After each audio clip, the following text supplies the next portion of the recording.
बिस्मिल्लाहिर्रहमानिर्रहीम। आज का हमारा टॉपिक चैप्टर 17 से, जिसे नर्व इम्पल्स कहते हैं। सबसे पहले नर्व इम्पल्स को डिफ़ाइन करेंगे। It is the wave of electrochemical changes which travel along the length of neuron.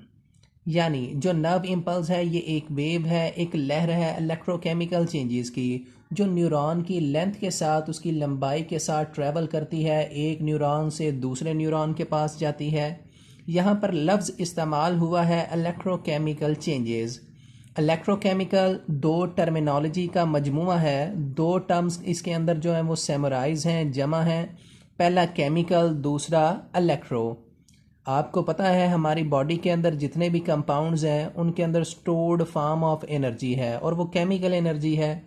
Body in compounds की एनर्जी को इस्तेमाल करेगी और इससे इलेक्ट्रिकल करंट प्रोड्यूस करेगी। इसे हम नर्व इम्पल्स कहते हैं। ये करंट जो है वो एक न्यूरॉन से दूसरे, तीसरे और इस तरह फर्दर मूव करती जाएगी।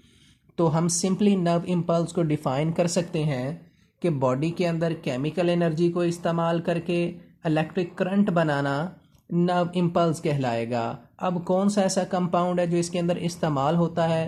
एटीपी से केमिकल एनर्जी ली जाती है।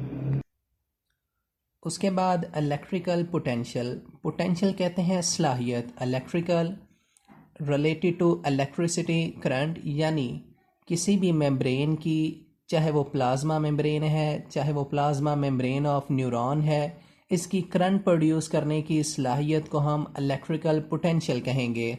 और इसे डिफ़ाइन करेंगे capacity to do electrical work, यानी इलेक्ट्रिकल वर्क करंट प्रोड्यूस करने को कहते हैं। करंट प्रोड्यूस करने की सलाहियत को हम इलेक्ट्रिकल पोटेंशियल कहेंगे। अब करंट प्रोड्यूस कैसे होगा?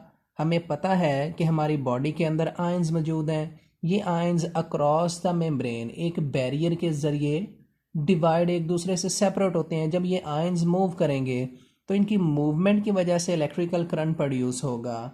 अगर हम न्यूरॉन की बात करें तो न्यूरॉन की जो मेम्ब्रेन है, ये जो पिंक लाइन आपको नज़र आ रही है, ये पिंक लाइन प्लाज्मा मेम्ब्रेन है इसकी, और बैरियर के तौर पे काम करेगी। अब इस बैरियर यानी प्लाज्मा मेम्ब्रेन की बाहर की जानिब पॉजिटिव चार्ज होंगे और अंदर की जानिब नेगेटिव चार्ज होंगे। उसके बाद हमने पढ़ना है membrane potential. Membrane potential electric potential across the membrane, यानी किसी भी मेम्ब्रेन के इर्द गिर्द जो इलेक्ट्रिकल पोटेंशियल है, इसे हम मेम्ब्रेन पोटेंशियल कहेंगे। रेस्टिंग मेम्ब्रेन पोटेंशियल, रेस्टिंग कहते हैं नॉन कंडक्टिव फॉर्म को, यानी जब मेम्ब्रेन करंट को कंडक्ट नहीं कर रही होगी, अपने अंदर से गुजार नहीं रही होगी, तब इसके इर्द गिर्द इलेक्ट्रॉन्स की वजह से, पॉजिटिव और नेगेटिव आयन की वजह से पोटेंशियल कितना होगा। तो इस केस के अंदर अगर हम न्यूरॉन की बात करें तो उसके अंदर बाहर जानी पॉजिटिव चार्जेस ज़्यादा होंगे as compare to negative charge inside of the membrane, यानी मेम्ब्रेन के बाहर पॉजिटिव चार्ज ज़्यादा होंगे और मेम्ब्रेन के अंदर नेगेटिव चार्ज कम होंगे। इस केस के अंदर जो इसका पोटेंशियल है, करंट प्रोड्यूसिंग कैपेबिलिटी है, वो -70 मिली वोल्ट कहलाएगी। अगर सिर्फ वोल्ट की बात करें तो ये -0.07 वोल्ट कहलाएगी।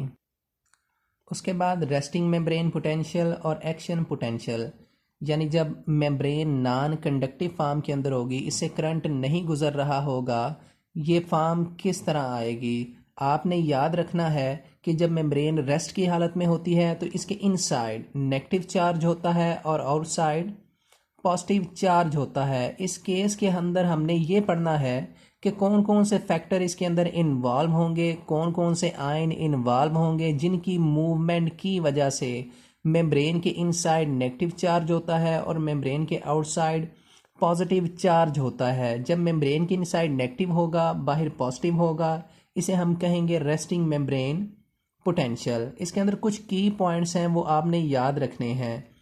पहला की पॉइंट आपने याद रखना है सोडियम एंड पोटाशियम आयन, यानी इस मेम्ब्रेन के इर्द गिर्द सोडियम और पोटाशियम आयन मूव करेंगे। उसके बाद ऑर्गेनिक आयंस, इस नेगेटिव और पॉजिटिव चार्ज को मेंटेन करने के लिए मेम्ब्रेन के पास inside of membrane negative organic ions मौजूद होंगे, जिनके अंदर प्रोटीन्स वगैरह आ जाती हैं, ऑर्गेनिक एसिड्स वगैरह आ जाते हैं। उसके बाद लीकेज ऑफ पोटाशियम आयन इस मेम्ब्रेन के इनसाइड से आउटसाइड ऑटोमेटिकली जो है वो लीक होता जाता है। ये 3 की पॉइंट याद रखने हैं। अब हम देखते हैं कि ये की पॉइंट किस तरह काम करेंगे और किस तरह मेम्ब्रेन के बाहर पॉजिटिव चार्ज आता है और मेम्ब्रेन के अंदर नेगेटिव चार्ज आएगा। सबसे पहले हमने देखने हैं ये जो आपको स्टोमेटा लाइक स्ट्रक्चर नज़र आ रहा है, इसी तरह का स्टोमेटा होता है, आपने देखा होगा, उस तरह का स्ट्रक्चर है ये वाला। ये जो आपको सारा नज़र आ रहा है इसे कहते हैं सोडियम पोटाशियम पंप।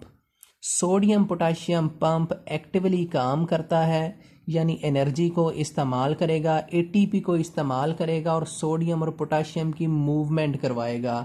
अब ये मूवमेंट कैसे होती है ये देखते हैं। पहला पॉइंट देखें, sodium and potassium ion movement कैसे होगी।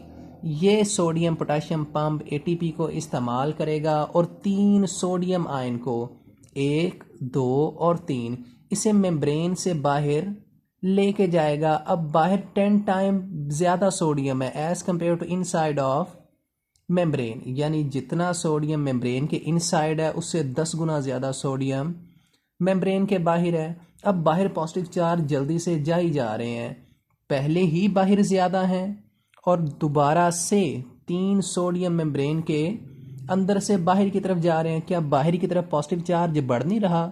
बाहर की तरफ पॉजिटिव चार्ज बढ़ता जाएगा।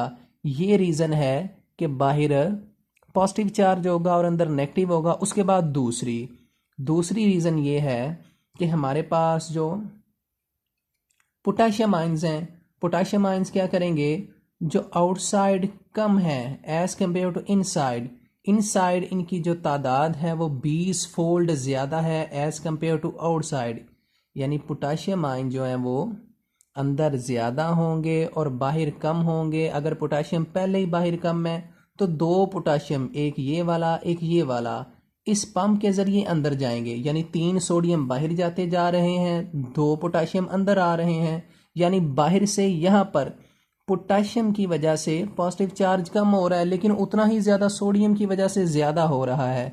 अगर सोडियम की वजह से बाहर ज़्यादा हो रहा है इसका मतलब है बाहर पॉजिटिव आएगा और अंदर नेगेटिव आएगा। सिंपली याद रख लें कि सोडियम पोटाशियम आयन में 3 सोडियम मेम्ब्रेन के बाहर जाएंगे, 2 पोटाशियम अंदर आएंगे। चूँकि सोडियम बाहर ज़्यादा जा रहे हैं, सोडियम के ऊपर पॉजिटिव चार्ज होता है, इसलिए इस मेम्ब्रेन के ऊपर आउटसाइड पॉजिटिव चार्ज आ जाएगा। उसके बाद organic ions inside of cell ज़्यादा होते हैं, यानी यहाँ पर ज़्यादा होंगे और इनके ऊपर नेगेटिव चार्ज है, जैसे कि प्रोटीन्स वगैरह, ऑर्गेनिक एसिड्स वगैरह। अगर इनसाइड ऑफ मेम्ब्रेन पहले ही नेगेटिव चार्ज है, बाहर ज़्यादा है सोडियम की वजह से पॉजिटिव, तो यहाँ नेगेटिव आयन अगर बढ़ते जा रहे हैं नेगेटिव मॉलिक्यूल्स, तो क्या होगा, यहाँ पर नेगेटिव आयन आना शुरू हो जाएगा। तो यही रीज़न है, इन ऑर्गेनिक आयंस की वजह से अंदर नेगेटिव बढ़ता जाएगा और सोडियम के बाहर जाने से बाहर पॉजिटिव बढ़ता जाएगा। उसके बाद लीकेज ऑफ पोटाशियम।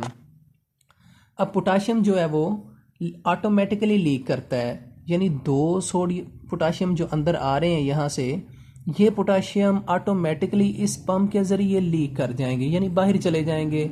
अगर जो पोटाशियम आ रहे हैं वो दोबारा से बाहर जा रहे हैं, पॉजिटिव आयन फिर बाहर जा रहा है, तो क्या बाहर पॉजिटिव चार्ज बढ़ता नहीं जाएगा? बढ़ता जाएगा। बाहर पॉजिटिव चार्ज बढ़ेगा, अंदर नेगेटिव आ जाएगा। यही रीज़न है कि रेस्टिंग मेम्ब्रेन पोटेंशियल में बाहर पॉजिटिव होता है और अंदर नेगेटिव होता है। एक दफ़ा फिर सुन लें, टॉपिक थोड़ा मुश्किल है।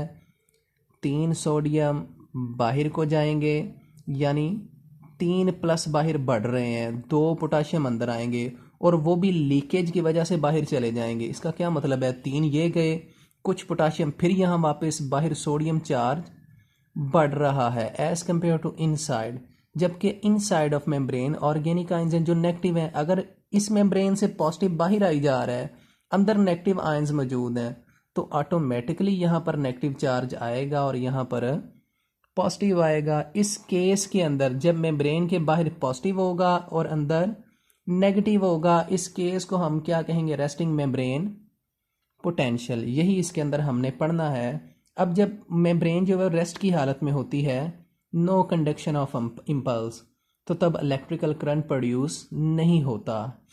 उसके बाद मेम्ब्रेन पोटेंशियल -70 मिली वोल्ट। अब ये न्यूरॉन की बात हो रही है। न्यूरॉन के अंदर जो रेस्टिंग मेम्ब्रेन पोटेंशियल है वो -70 मिली वोल्ट है in case of cardiac muscle. दिल के जो मसल की मेम्ब्रेन है उसका रेस्टिंग पोटेंशियल याद रखिएगा -50 वोल्ट होता है। कितना होगा? -50 वोल्ट। ये आपने याद रखना है। उसके बाद एक्शन पोटेंशियल, ये इसके बिल्कुल उल्टा है। अगर एक्शन पोटेंशियल के नाम के ऊपर गौर करें, एक्शन का मतलब होता है कोई अमल करना, और मेम्ब्रेन ने अमल क्या करना है? करंट प्रोड्यूस करना है, जिसे हम इम्पल्स कहते हैं, जो हमारा टॉपिक है। एक्शन पोटेंशियल यानी मेम्ब्रेन की करंट प्रोड्यूस करने की सलाहियत, यानी इसके अंदर करंट नहीं बन रहा, ट्रेवल नहीं कर रहा। इस फेज के अंदर करंट बनेगा। कैसे बनेगा? जब कोई भी स्टिमुलस आता है। स्टिमुलस किसी भी ऐसे फैक्टर को कहते हैं जो किसी चीज़ को जवाब देने के ऊपर मजबूर कर दे। स्टिमुलस आएगा, इस मेम्ब्रेन के साथ टकराएगा। जब मेम्ब्रेन के साथ टकराएगा तो क्या होगा? ये पोलैरिटी रिवर्स करना शुरू कर देगा। पोलैरिटी कैसे रिवर्स होगी? ये पॉजिटिव आयन जो हमने पहले पढ़े थे बाहर हैं, वो अंदर की तरफ चले जाएंगे, और नेगेटिव आयन बाहर की तरफ आ जाएंगे। इन चार्जेस के रिवर्स होने की वजह से जो करंट प्रोड्यूस होगा इसे हम इम्पल्स कहेंगे, और यही करंट एक न्यूरॉन से दूसरे और फिर तीसरे न्यूरॉन के पास जाता है। अब इस करंट की प्रोडक्शन के अंदर भी कुछ फैक्टर हैं, वो देखते हैं कौन कौन से हैं। पहला सोडियम और पोटाशियम आयन, वही दो आयन जो हमने पहले पढ़े हैं। चार्जेस आर रिवर्स, इनकी मूवमेंट की वजह से ये चार्जेस रिवर्स हो जाते हैं। मेम्ब्रेन पोटेंशियल प्रोड्यूस होगा, करंट प्रोड्यूस होगा, जिसे हम 70 मिली वोल्ट कहते हैं। अब कैसे चार्जेस रिवर्स होंगे? जैसे ही स्टिमुलस आएगा, सोडियम पोटाशियम पंप एक्टिव हो जाएगा, और ये एक्टिव होने के बाद सबसे पहले सोडियम गेट को ओपन करेगा। ये जो आपको नज़र आ रहा है ना, ये वाला, ये कहलाएगा सोडियम गेट। ये सोडियम गेट क्या करेगा? इन तीन जो बाहर जा रहे थे पहले सोडियम आयन को मूव करवा देगा इनसाइड। यानी इस केस में हमने पढ़ा था ये 3 सोडियम बाहर जा रहे हैं, लेकिन एक्शन पोटेंशियल के अंदर ये तीनों सोडियम बाहर नहीं जाएंगे, ये अंदर आएंगे। अगर सोडियम आयन अंदर आ रहे हैं तो बाहर पॉजिटिव चार्ज कम हो रहा है और अंदर ज़्यादा हो रहा है। उसके बाद क्या होगा? पोटाशियम गेट्स ओपन होंगे। पोटाशियम गेट्स क्या करेंगे? पोटाशियम आयन की मूवमेंट करवाएंगे। अब पोटाशियम आयन मूव हो रहा है, हमने पढ़ा ये क्या है? ये परमिएबल है, जो दोबारा यहाँ से गुजर के वापस आ जाएंगे। अब पॉजिटिव चार्जेस अंदर आ रहे हैं, बाहर नेगेटिव बढ़ रहा है। इन चार्जेस के रिवर्सल की वजह से, यानी पॉजिटिव के अंदर आने की वजह से, नेगेटिव के बाहर जाने की वजह से एक वेव ऑफ करंट प्रोड्यूस होगा। इसे हम एक्शन पोटेंशियल कहते हैं। रेस्टिंग मेम्ब्रेन पोटेंशियल -70 वोल्ट था, और हमारे पास एक्शन पोटेंशियल +70 मिली वोल्ट। अब ये भी सिर्फ न्यूरॉन के केस के अंदर होता है। अगर कार्डियक मसल की बात करें तो कार्डियक यानी जो दिल के मसल्स हैं, उनका जो एक्शन पोटेंशियल है वो +50 मिली वोल्ट कहलाएगा। ये चीज़ आपने याद रखनी है। उसके बाद साल्टेटरी इम्पल्स, जो करंट प्रोड्यूस हुआ है आयंस की मूवमेंट की वजह से, ये जंप करता जाता है। ऐसी इम्पल्स जो जंप करके जाती है इसे साल्टेटरी इम्पल्स कहते हैं, और इसकी स्पीड तकरीबन 100 से 120 मीटर पर सेकंड है। यानी इतनी तेज़ी से मूव करती है। कैसे मूव करेगी? इस पॉइंट को कहते हैं न्यूरॉन को नोड ऑफ रेनवीर भी इसे कहते हैं। यहाँ से प्रोड्यूस होगी, जंप करेगी, यहाँ आएगी, यहाँ से एक नोड से फिर दूसरी नोड के पास, फिर तीसरी, फिर एक न्यूरॉन से 2 3, इसी तरह नोड से नोड तक ये जंप करती जाती है। अब यहाँ पर ये प्रोड्यूस नहीं होती। क्यों नहीं होगी? क्योंकि यहाँ पर माइलिन शीथ फैट की लेयर है, और हमने पढ़ा हुआ है कि फैट की लेयर इंसुलेशन प्रोवाइड करती है आयंस को। यानी यहाँ पर सोडियम पोटाशियम पंप जो है वो एक्सचेंज नहीं होंगे। पॉजिटिव और नेगेटिव आयंस जो है वो एक्सचेंज नहीं होंगे। अगर आयंस एक्सचेंज नहीं हो रहे तो यहाँ पर करंट प्रोड्यूस नहीं होगी, क्योंकि नोड ऑफ रेनवीर के ऊपर कोई भी फैट नहीं। यहाँ पर सोडियम पोटाशियम पंप एक्सचेंज होंगे, और इनके एक्सचेंज की वजह से जो इम्पल्स है वो जंप करके यहाँ यहाँ यहाँ और अगली न्यूरॉन के पास। ऐसी इम्पल्स जो जंप करके नोड से नोड तक जाती है इसे हम साल्टेटरी इम्पल्स कहते हैं। तो ये बच्चे टॉपिक था। इंशाल्लाह उम्मीद है आपको समझ आई होगी। अगर किसी भी किस्म का कोई भी अबहाम या सवाल हो या क्वेश्चन हो, आप कमेंट बॉक्स के अंदर ज़रूर पूछ सकते हैं, और इंशाल्लाह उम्मीद है आपको समझ आ जाएगी। तो आप ज़्यादा से ज़्यादा इस चैनल को देखें, सब्सक्राइब करें, लाइक करें और शेयर करें। अल्लाह ताला आपका और मेरा हामी और नासिर हो। अल्लाह हाफिज़।